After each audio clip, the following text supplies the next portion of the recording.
Salam saudaraku, apakah kita bisa bersyukur dan bersukacita ketika kita mengalami penderitaan?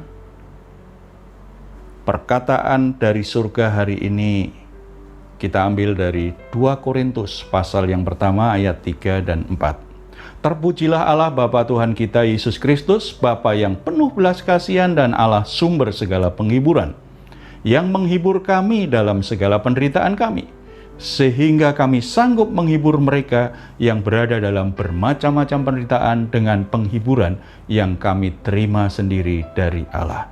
Mengapa orang Kristen yang sudah mendengar firman Tuhan bahwa kita harus mengucap syukur dalam segala hal tidak bisa bersyukur ketika mengalami penderitaan? Karena seringkali kita memiliki fokus yang salah ketika kita alami penderitaan. Fokus pada masalahnya sendiri, fokus pada situasinya, fokus pada orang-orang yang kita anggap tidak menolong kita. Hari ini kita diajar untuk bisa tetap bersukacita dan bersyukur walaupun alami penderitaan.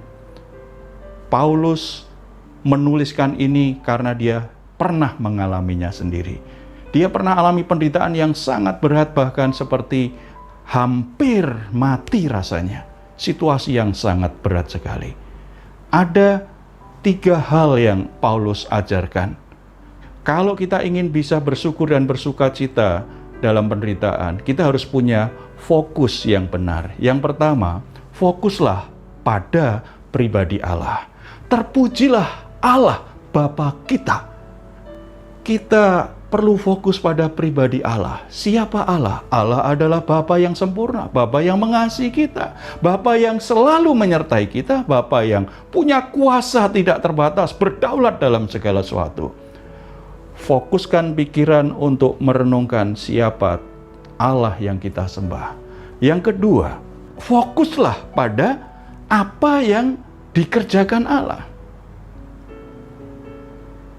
Bapa yang penuh belas kasihan, sumber segala penghiburan. Apa yang pernah Tuhan lakukan dalam hidup kita? Penghiburan belas kasihan Tuhan yang sudah diberikan kepada kita. Bagaimana Tuhan memulihkan hidup kita, bagaimana Tuhan menyembuhkan kita, bagaimana Tuhan memberkati kita, bagaimana Tuhan lakukan hal-hal ajaib dalam hidup kita selama ini. Ingat itu, jangan pernah lupakan. Ketika kita punya masalah, jangan hanya fokus pada masalahnya. Ingat apa yang pernah Tuhan kerjakan dalam hidupmu, supaya hatimu tetap bisa berpengharapan dan bersyukur. Dan yang ketiga, fokus pada tujuan Allah. Masalah yang sedang kita hadapi itu bukan akhir dalam hidup kita. Itu hanya bagian dari proses hidup. Melalui segala sesuatu yang kita alami, Tuhan ingin kita belajar sesuatu, kita bisa dibentuk. Kita bisa diarahkan supaya apa? Supaya kita bisa dipakai Tuhan menjadi berkat bagi banyak orang. Paulus dihibur oleh Tuhan supaya dia bisa menghibur jemaat di Korintus. Demikian juga kita. Kita beroleh penghiburan, pertolongan dan berkat Tuhan supaya kita bisa jadi berkat bagi orang lain.